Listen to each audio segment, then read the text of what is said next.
नमस्कार, सुबह के 11:30 बज रहे हैं। वक्त है आपकी न्यूज का। मैं हूं आपके साथ पूर्णिमा मिश्रा। लेकिन शुभ समाचारों का रुख करने से पहले इस वक्त की एक अपडेट हम आपको दे देते हैं। भारतीय मछुआरों की हत्या के आरोपी इटालियन मरीन को इटली लौटने की इजाजत सुप्रीम कोर्ट ने दे दी है। सुप्रीम कोर्ट ने कुछ शर्तों के साथ इटालियन मरीन गिरोनो को इटली लौटने की परमिशन दी है।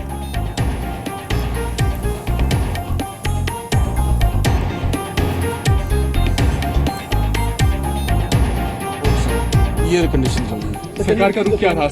सरकार का रुख ये था कि क्योंकि सुप्रीम कोर्ट की अथॉरिटी मानी है इंटरनेशनल ट्रिब्यूनल ने, और वो सुप्रीम कोर्ट की अथॉरिटी में रहेगा, इसलिए, और ये ऑर्डर है इंटरनेशनल ट्रिब्यूनल का और इंटरनेशनल लॉ में इन पे बाइंडिंग है, तो they agreed with they accepted the order. अगर ट्रिब्यूनल का फैसला ये आता है कि अधिकार रक्षित हिंदुस्तान का बनता है, तो क्या वापसी सुनिश्चित होगी? क्या बिल्कुल होगी। इस बारे में क्या कंडीशन? इस बारे में वो कंडीशंस उन्होंने लगाई हैं। एक तो एम्बेसडर ऑफ इटली का एफिडेविट लिया है, अंडरटेकिंग ली है, और एक दो कंडीशन और लगाई हैं उन्होंने। बहुत डिटेल कंडीशंस अभी जब ऑर्डर आएगा तभी बता पाएंगे। और इसी पर और ज्यादा जानकारी जी मीडिया संवाददाता महेश गुप्ता दे रहे हैं। महेश, आपके पास क्या डिटेल्स हैं, क्या कंडीशंस जिसके बाद इटली वापस लौटने की परमिशन दी गई है मरीन गिरोनो को? जो इटली के अंदर जो पुलिस स्टेशन है, वहाँ पे हर महीने अपनी अटेंडेंस लगाएंगे, और वहाँ के जो पुलिस स्टेशन है, जो वहाँ पे भारतीय दूतावास है, वहाँ रिपोर्ट देगा, अपनी सबमिट करेगा कि हाँ वो अब जो है थाने के संपर्क में है। उसके अलावा ये कि किसी भी विटनेस को टेम्पर नहीं करेगा। ये तो एक बहुत नॉर्मल, हर किसी के अंदर ये शर्त लगती है कि किसी गवाह को प्रभावित नहीं किया जाएगा, ये है। और इसके अंदर ये कि जो एक सुप्रीम कोर्ट में अंडरटेकिंग भी देंगे, तो ये है। तो मेन जो इसके अंदर यही है कि जो इटली के अंदर कोई पुलिस स्टेशन है जो तय कर दिया जाएगा, वहाँ पर हर महीने उनको अटेंडेंस लगानी होगी, और वो पुलिस स्टेशन से रिपोर्ट जो है वो भारतीय दूतावास में जाएगी, और भारतीय दूतावास से वो रिपोर्ट यहाँ पर सुप्रीम कोर्ट आती रहेगी। महेश, 2012 का ये मामला ब्रीफ में अगर आप एक बार दोहरा पाए तो? देखिए, इसके अंदर मामला काफी पेचीदा था। इसके अंदर जो समुद्री पानी है उसमें भी सीमा का विवाद था, तो उसको लेके, और इसमें केरल के अंदर जो मछुआरे थे उन पर उन्होंने गोली चलाई थी।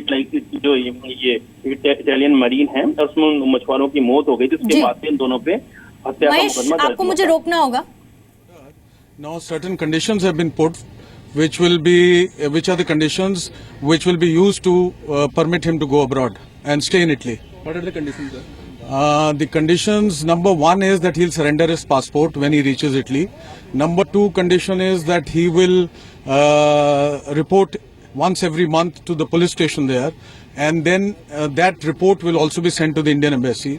Then the additional conditions are that every 3 months a reporting will be done to the Supreme Court about his condition. On those conditions, and on affidavit being given by Sergeant Girone and the Honorable Ambassador, he will be permitted to go. What were the ESG said in the court? ESG said that in view of our international obligations, that order of the International Tribunal is binding on us. So therefore we have to agree, but they had suggested putting certain additional conditions. And they say that since he will remain under the jurisdiction of the Honorable Supreme Court, therefore he should be allowed to go. Sir, brief में हिंदी में बताइए court का आदेश क्या रहा है? एक second, बस आदेश court का ये आदेश रहा कि सार्जेंट जिरोने जो है वो वापस चले जाएंगे इटली में रहेंगे, इटली छोड़ेंगे नहीं, और सुप्रीम कोर्ट की जुरिस्डिक्शन में रहेंगे इटली में। और उसमें कुछ कंडीशंस लगाई हैं जो फुलफिल करनी पड़ेंगी, जैसे कि उनको पुलिस स्टेशन वहां पे महीने में एक बार विजिट करना पड़ेगा, और इंडियन एम्बेसी को वो रिपोर्ट भेजनी पड़ेगी, रेगुलर जो रिपोर्ट्स हैं। ये कंडीशंस लगाई हैं। सरकार का रुख क्या था? सरकार का रुख ये था कि क्योंकि सुप्रीम कोर्ट की अथॉरिटी मानी है इंटरनेशनल ट्रिब्यूनल ने, और वो सुप्रीम कोर्ट की अथॉरिटी में रहेगा, इसलिए, और ये ऑर्डर है इंटरनेशनल ट्रिब्यूनल का और इंटरनेशनल लॉ में इन पे बाइंडिंग है, तो they agreed with they accepted the order. अगर ट्रिब्यूनल का फैसला ये आता है कि अधिकार रक्षित हिंदुस्तान का बनता है, तो क्या वापसी सुनिश्चित होगी? क्या बिल्कुल होगी। इस बारे में क्या कंडीशन? इस बारे में वो कंडीशंस उन्होंने लगाई हैं। एक तो एम्बेसडर ऑफ इटली का एफिडेविट लिया है, अंडरटेकिंग ली है, और एक दो कंडीशन और लगाई हैं उन्होंने। बहुत डिटेल कंडीशंस अभी जब ऑर्डर आएगा तभी बता पाएंगे। तो आपने सुना सुप्रीम कोर्ट की तरफ से क्या शर्त रखी गई है, उसकी जानकारी वकील देते हुए महेश गुप्ता मेरे सहयोगी लगातार मौजूद है। महेश, अलग अलग मामले आप बता रहे थे।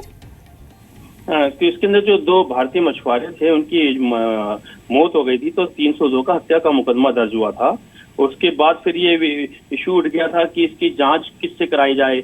आईपीसी के तहत वहाँ की पुलिस करे, फिर बीच में ये मांग उठी कि इसकी जांच एनआईए करे। फिर ये मामला सुप्रीम कोर्ट आ गया, तब से सुप्रीम कोर्ट में पेंडिंग है। फिर बात ये चली कि जो पानी का इलाका था वो अंतर्राष्ट्रीय है, इलाके में है या भारतीय उसमें है, तो इन सब बातों को लेकर विवाद हो। तो ओवरऑल इंडिया के अंदर जो कंसर्न कोर्ट है उसमें आज तक चार्जशीट फाइल नहीं हो पाई है, उसमें ट्रायल शुरू नहीं हो पाई है।